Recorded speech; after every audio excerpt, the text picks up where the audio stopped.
warahmatullahi wabarakatuh. Perkenalkan, saya Etis Kriartini, dosen Agroteknologi Fakultas Pertanian dan Peternakan Universitas Boyolali. Sebagai seorang dosen, saya memiliki kewajiban untuk melaksanakan Tridharma perguruan tinggi. Pertama-tama, pengajaran saya didasarkan pada pemahaman mendalam tentang materi kurikulum yang saya ajarkan, khususnya dalam bidang agribisnis. Saya berkomitmen untuk memberikan pembelajaran yang relevan dan terkini, yang tidak hanya menguasai konsep teoritis tetapi juga mengintegrasikan aplikasi praktis dalam konteks nyata. Saya memanfaatkan metode pembelajaran yang beragam, termasuk diskusi interaktif, studi kasus, simulasi, dan proyek berbasis masalah untuk memastikan mahasiswa aktif terlibat dan memperoleh pemahaman yang mendalam. Melalui pengajaran yang saya lakukan, saya berharap untuk tidak hanya menghasilkan lulusan yang kompeten secara akademis, tetapi juga lulusan yang memiliki integritas, kewirausahaan, dan tanggung jawab sosial yang tinggi. Saya berkomitmen untuk terus mengembangkan diri dalam bidang pengajaran, mengadopsi pendekatan inovatif, dan berkontribusi dalam memajukan pendidikan tinggi Indonesia sesuai dengan prinsip Tridharma perguruan tinggi. Sebagai seorang dosen, saya memandang pengajaran sebagai bagian integral dari Tridharma perguruan tinggi yang mencakup pendidikan, penelitian, pengabdian kepada masyarakat. Dalam konteks pengajaran, saya mengambil peran penting yang menyiapkan generasi muda untuk menjadi pemimpin masa depan yang berintegritas, berpengetahuan luas, dan siap berkontribusi secara positif dalam masyarakat dan industri. Dalam melaksanakan kegiatan pembelajaran, saya menggunakan sistem DIA, yaitu Delivery, Interaktif, dan Assessment, di mana dosen menyampaikan materi ajar, kemudian mahasiswa terlibat dalam forum diskusi aktif, dan dosen melakukan assessment dengan memberikan tugas dan ujian di pertengahan dan akhir semester. Pada kesempatan ini, saya menyampaikan salah satu mata kuliah yang saya ampu pada semester genap, itu mata kuliah Agribisnis dan E-commerce. Kode mata kuliah AGT 22/43, beban kredit 2 SKS semester 6. Mata kuliah Agribisnis dan E-commerce adalah mata kuliah wajib pada program studi Agroteknologi Fakultas Pertanian dan Peternakan Universitas Boyolali, di mana mata kuliah Agribisnis dan E-commerce merupakan mata kuliah yang membahas ruang lingkup agribisnis, antara lain meliputi subsistem sarana produksi, subsistem produksi pertanian, subsistem pengolahan hasil dan penanganan pasca panen, subsistem pemasaran hasil pertanian, dan subsistem jasa maupun penunjang pertanian. E-commerce dan komunikasi media sosial serta pembangunan dan pengembangan agribisnis berkelanjutan. Pada mata kuliah ini memberikan gambaran kepada mahasiswa terkait pengetahuan, pemahaman, penerapan, dan analisis agribisnis, menguatkan kajian sektor agribisnis yang mencakup keseluruhan sektor atau dari subsistem hulu, sektor input, subsistem produksi, subsistem hilir, dan subsistem penunjang atau pendukung. Capaian pembelajaran mata kuliah ini adalah sebagai berikut. 1. Mahasiswa mampu menjelaskan konsep-konsep agribisnis dan ruang lingkupnya. Yang kedua, mahasiswa mampu merancang peran tiap subsistem agribisnis dalam kegiatan pertanian. Yang ketiga, mahasiswa mampu mensinergikan tiap-tiap subsistem agribisnis dalam pengembangan pertanian. Dan yang keempat, mahasiswa mampu mengimplementasi kaitan e-commerce dengan komunikasi media sosial dalam pemasaran pertanian. Kegiatan pembelajaran yang saya lakukan dalam memenuhi komponen sistem DIA dilakukan dengan cara delivery, yaitu penyampaian materi ajar, diawali dengan menyampaikan kontrak kuliah yang disepakati bersama, di antaranya jumlah kehadiran, penugasan, dan sistem penilaian. Yang kedua, komponen interaktif dilakukan dengan doa bersama sebelum kegiatan pembelajaran, mengecek presensi kehadiran, memberikan motivasi dan pemaparan materi dengan kombinasi ceramah, tanya jawab, brainstorming, dan diskusi bagi mahasiswa yang aktif. Biasanya saya berikan poin atau reward. Yang ketiga, dalam pembelajaran saya menggunakan pendekatan pembelajaran langsung atau sinkronus dengan cara presentasi materi, diskusi, tanya jawab, atau kuis. Di samping itu ada pula tugas terstruktur yang diberikan kepada mahasiswa untuk dikerjakan secara mandiri di luar jam perkuliahan.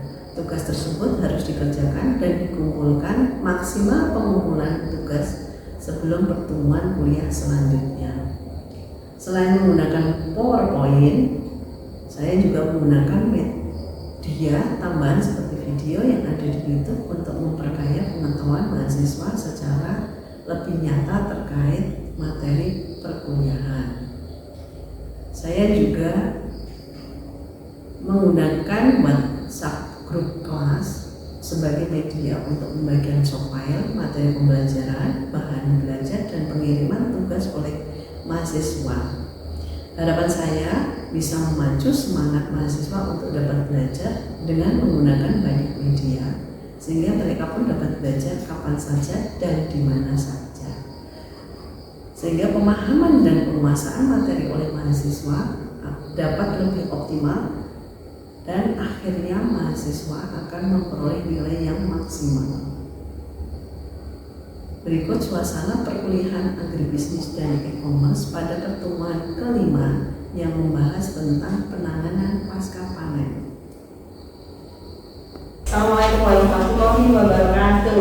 Waalaikumsalam warahmatullahi wabarakatuh. Apa kabar kalian semua? Baik. Sehat semua? Sehat. Saya lihat kok Tony loyo ya, lesu. Apakah Tony kurang fit hari ini? Ya, Bu. Kurang fit, tetapi tetap masuk kuliah untuk bagi Tony. Ini pertemuan yang ke Nah, masih ingat pertemuan yang kemarin tentang pengolahan hasil pertanian. tentang pengolahan hasil pertanian, betul. Jadi subsistem hidup itu ada di hasil pertanian dan penanganan pasca panen. Di sini saya beri hortikultura. Dan hortikultura itu apa aja? Tanaman hias, sayur-sayuran, buah-buah. Sayur, buah, hias. Yuk, sebelum kita lanjut, kita sebaiknya berdoa dulu ya, supaya kalian mendapatkan request langsung bisa kalian terapkan. Yuk kita berdoa. Di sini subsistem penanganan pasca panen. Di sini ada sebenarnya ngapain kita belajar di penanganan pasca panen ya. Di sini harapannya tujuannya kalau kalian di pengolahan hasil panen itu kalian harus mampu akan mengimplementasikan pengolahan hasil pertanian. Kalau di sini itu penanganan pasca panen dan khususnya penanganan pasca ini kalian harus bisa lebih inovatif, lebih kreasi, bisa menciptakan produk-produk olahannya, ya kan? Olahan hortikultura. Kalau kemarin pengolahan itu kita flashback sebentar di pertemuan yang kemarin. Yang kemarin itu pengolahan hasil siapa yang masih ingat? 11 yang kemarin tentang yang kemarin ayat tunjuk dari ya Fitri. Pengolahan sehingga menjadi tepung moka. Oke, ingat, alhamdulillah, ingat ya. Terus di sini kalian sekarang itu pengolahan hasil pertanian dari singkong menjadi moka. Kalau kemarin kita belajar ke tanaman pangan, di situ kita kunjungan mana? Ampel itu apa? Budidaya di kopi sampai ke ya kan sampai ke kan di sini ada masuk sistem kan. Respect yang pertemuan pertama, pertemuan kedua ada 4. 1 hulu, kedua hulu proses, terus hilir, habis itu terus sistem penunjang itu apa aja nih? Penunjang itu ada kayak kredit, kebijakan pemerintah, gitu ya. Nah sekarang kita di hilirnya, di subsistem yang ketiga, di hilirnya. Pasca panen, apa sih pasca panen? Kalian mesti panen kita bicara panen. Pasca panen berarti apa? Masa sesudah panen. Harapannya apa? Dari panen sampai ke distribusi sampai ke konsumen, sampai konsumen. Terus, nah untuk panen hanya mesti ada panen ini buah matang apa ini buah belum matang mesti ada indikatornya, gitu. Panen dan pasca panen. Kalau panen indikatornya ada indikator fisik visual. Fisik itu apa? Bisa kalau visual bisa kelihatan ya. Itu terus di situ ada nanti indikator panen, cara panen, ini selanjutnya cara panen, terus teknologi pasca panen. Terus yang pasca panen berarti apa? Terkait dengan apa? Rantai pasok, rantai pendistribusian, rantai pasarnya, ya kan? Dari hilir sampai ke user, sampai ke pemakai terakhir, itu namanya rantai pasok. Dan itu rantai pasok. Dan ada pengumpul, ada pedagang kecil, pedagang besar, sampai ke industri, gitu kan? Terus habis itu ada penyimpanan, pengemasan, ya. Kalian sih kalau di pasar-pasar modern itu kan apa deh, gitu. Beli itu packaging yang kemasannya cantik-cantik enggak? Tidak kalau kita beli cuma di pasar tradisional ya, itu yang pengemasan, penyimpanan. Di situ nanti kita lanjut ke jadi tadi indikator panen. Tadi sudah ya, kalian sudah paham indikator panen itu ada indikator fisik dan visual. Kalau indikator fisik itu gimana tadi? Dari bentuk, ya kan? Ada uji fisiknya dengan alat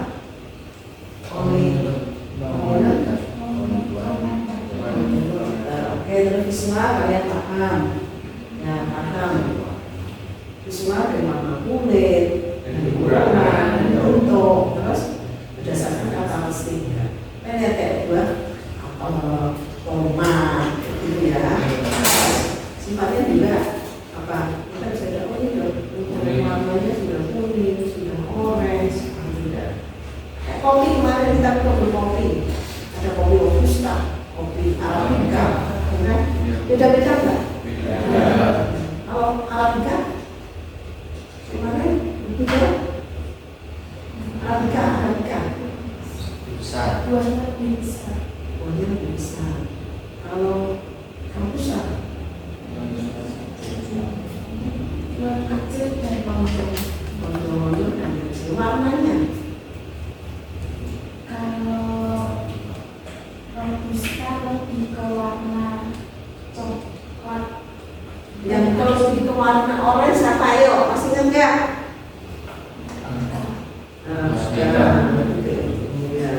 Terus cara panen, cara panen ini kalian pasti tahu. Ada dengan tarik. Terus tujuan pasca panen. Produk pertanian itu memang ada cepat busuk, ya, musiman. Terus apa? Gede tapi harganya murah. Satu ya, ya kan, berbondong-bondong semangka itu satu truk sama dibandingkan emas cincin emas kayak gini, ya kan? Mak, cincin emas mak kalau jatuh pun gini, tapi kalau semangka gitu ya. Itu berarti kan tujuan masih ada pengawetan kualitas.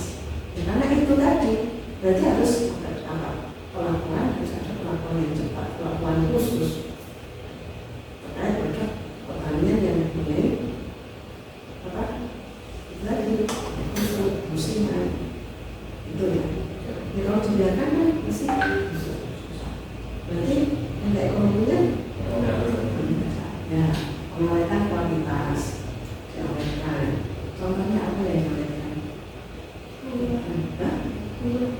Buah diawetkan, buah kaleng, ya kan kaleng-kaleng ikan juga ada yang misalnya ikan ya kan kalau tahu kemasan itu buah jadi kaleng-kaleng ada yang salah buah juga di malam itu dijanjikan kayak gitu memperpanjang biasanya kayak gitu kalau pas sama panen raya harganya anjlok. Memang harus pintar-pintar secara itu apalagi generasi milenial generasi kalian ya harus itu nanti harus ke depan ciptakan teknologi yang terbarukan tetapi tidak meninggalkan harus tetap sama keinginan. Terus peningkatan daya tahan paham ya untuk memperpanjang usia sampai kamu juga kayak gitu kan. Nah, terus penyimpanan yang untuk distribusi yang efisien itu pemasarannya yang efisien gimana ini mau dikirim ke itu tetap kan nanti butuh apa packaging kemasan seperti itu. Terus itu berarti dari semua itu dari pengawetan peningkatan itu dampaknya apa sebenarnya tujuan utamanya sebenarnya di mana? Di sini meningkatkan nilai ekonomi, iya kan? Yang keripik itu kalau sudah dipacking, kalau buat apa ya? Keripik kalau sebenarnya keripik apa? Keripik sayur adas, ya kan? Itu ada juga kan buat keripik. Kalau beli segar ada kan lebih murah kan? Nah, buat keripik kayak gitu pas masa panen raya itu ya. Terus sini nah ada penanaman selain itu penanaman pasca panen begitu ada pengiriman, kebersihan, penyortiran, pengemasan. Pengalian apa? Ada pengalian dengan surya, terus mekanis, terus udara yang pakai surya itu apa misalnya panas langsung kan? Yuk handphonenya dimatiin handphonenya pengalian surya apa? Kopi terus pengalian mekanis dan pengalian udara paham ya? Oke. Habis pengeringan berarti apa? Pengeringan rata-rata semua pakai dengan suhu yang konsentrasi baru sebenarnya ada aspakusa itu pengeringan sayur-sayur itu ada fenomena disorter, ada disorter jadi sayur itu besar kecil bentuknya kayak itu kan seperti disorter terus disorter visualisasi gitu. Kalau di Jepang beberapa yang tahu itu ada keju ada memang itu kalau nggak salah punyanya orang Belanda tapi katanya udah meninggal ya itu ya. Itu kalau satu saya sangat penasaran itu ternyata nggak betul pendingin karena di Solo sudah makanya dia bikin pabriknya di Solo itu ya. Itu ada dari mana akan terus ini kita ke pengemasan dari tangan ngerti ya, pengemasan packaging, pengemasan sebelum pengemasan itu kayak ini teknologi ada teknologi pas kalian tahu Doraemon dires ya kayak gitu ya. Penilaian adalah punya kualitas yang baik dengan alat seperti oven itu katanya, seperti oven itu dari ini terus jadinya seperti ini. Nah, ini untuk apa sih dari panah ini? Memperpanjang atau menunda waktu? Ya kan semua ditahan cuma sebulan, kemudian terus kemudian busuk. Ternyata terus ini anak SMK di Ungaran itu mereka keluarannya seperti ini, seperti ini. Ya, mereka susah. Nah itu terus dipacking, dikemas, ya kan? Dipacking, dikemas. Jadi cantik, jadi apa? Higienis yang utama, menarik. Harganya jadi nilai ekonomisnya tujuannya sebenarnya satu, hanya nilai ekonomisnya ya. Ini kita terus pemasan ada juga pemempakan yang baik. Pemempakan yang baik itu ada untuk apa sih? Packaging, namanya packaging, dikemas, di packing, lumayan ada perlindungan produk. Saya bawa contoh sih, itu nanti perlindungan produk. Saya bawa contoh. Ini ada prinsip pemaparan yang baik. Saya bawakan contoh. Packaging kemasan yang baik itu seperti apa? Fungsinya apa sih dikemas, di packing dengan kemasan sih supaya bisa branding, ya kan? Itu satu fungsi yang pertama apa? Branding paling bagus.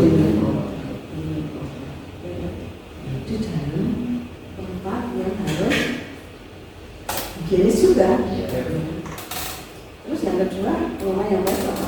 Fungsinya menarik, memberikan informasi kepada pelanggan, memberikan informasi produk. Informasi produknya ini apa? Ini jamu crispy. Kalian kalau lihat, ini juga jamu crispy dengan nama yang beda, dengan nama yang beda. Tapi sekilas mesti kalian untuk dilihat ke belakang. Di sini ada ini. Kita sih informasi produk. Informasi ini produknya apa? Jamur. Terus di situ informasi apa lagi? Bahannya apa? Ya kan? Kunci utamanya apa lagi? Kalau sudah dipasarkan, kalau sudah sampai ke pendistribusian harus didistribusikan apa? Legalitasnya makanan itu harus PIRT.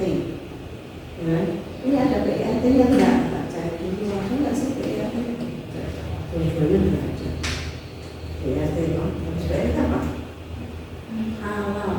Sudah halal belum? Ada halal. Ini ada juga halal. Berarti kalian beli, kalian makan mesti aman, nyaman, gitu kan?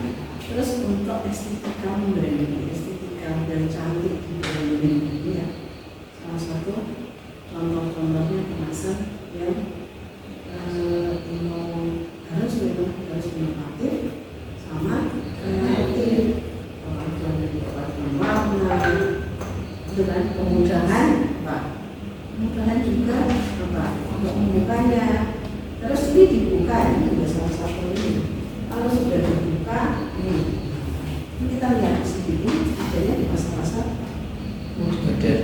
Itu ya. Oke, sampai di kemasan, ya. Terus ada labeling, satu labeling. Berarti habis kemasan itu labeling yang jelas pada kemasan. Jelas nggak itu labeling? Apa itu isinya? Ini kalau baru informasi nutrisi. Kandungannya apa sih? Ya kan? Ya. Di situ ada informasi nutrisi. Terus kepatuhan itu, kepatuhan tadi legalitas. Di situ berarti kan konsumen akan trust. Konsumen percaya bahwa ini halal, aman, dan sehat, nah kan? pentingnya kemasan dan labeling. Penanganan limbah. Ini saya kasih contoh yang di sini itu. Kalau kita bicara masalah itu nanti yang akan datang, ini yang akan datang di Pak Budi terkait terkait masalahnya masalah ini pengemasan yang inovasi yang kreatif, inovatif, itu contohnya ya. Kasih contoh. Ini ya. Sebenarnya jika lemon bisa juga diolah yang diiris saji ya kan. Ini jika lemon segar, keras, segar, ya kan. Yang memang kita harus pintar-pintar apa? Harus kreatif mengolahnya supaya bisa menarik dimodif, diverifikasi. Terus kemudian nanti sama ya ruang di bidang pertanian, apalagi untuk generasi kalian. Jangan patah pertanian, nah uangnya wow dari hulu sampai ke hilir itu ada peluang-peluang untuk kalian peluang bisnisnya banyak sekali. Dari dulu aja sudah kan ada dari proses sampai ke produknya.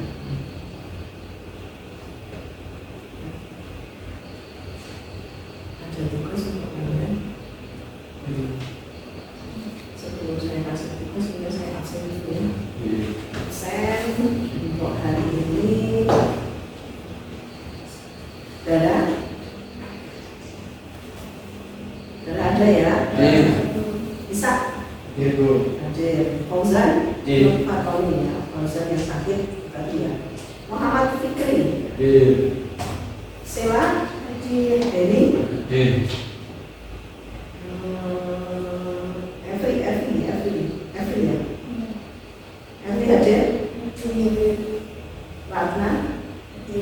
Leni? Anissa? Hadir semua ya? Hari ini ya? Alhamdulillah saya teman-teman ini kalian nanti sudah mungkin untuk banyak peluang-peluang. Ini ada tugas kita kumpulkan sebelum pertemuan yang akan datang.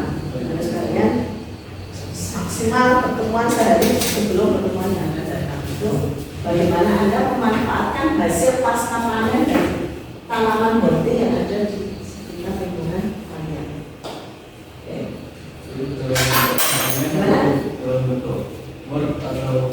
Dalam bentuk nanti kita diskusikan, boleh sharingkan, silakan mau ke Word atau ke PPT juga akan dikumpul sebelum